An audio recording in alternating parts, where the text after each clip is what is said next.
Kita nyo, ayan na siya. Oh. Ayos ko na. Ating sa loob. Ayan. Solve na yan.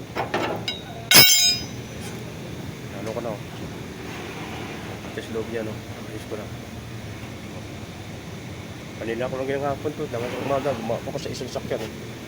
Yan ang yan. Oh. Ito lang problema ko laki. Yan. Hilahin. Tanggalin mo na buo yan. Ang double na yan. Ang sa loob ay hayaan. Kasi iba kasi inihila nila agad. Pag hinila nila yan, kukuyom to. Ito ang kukuyom.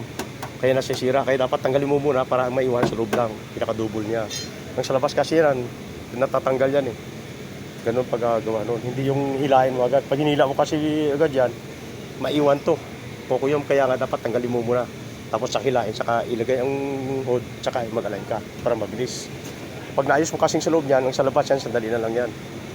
Ganun ang pagtrabaho. Para mabilis. Hindi yung mag-cutting ka sa loob. Ito naman kasi ibang klase ito eh. Kasi depende kasi sa sasakyan eh. Meron sa sasakyan na sa loob ka mag-cutting na yung ano doon maliit lang. Yung pinaka-double. Ito sa labas. Yan o, sa labas.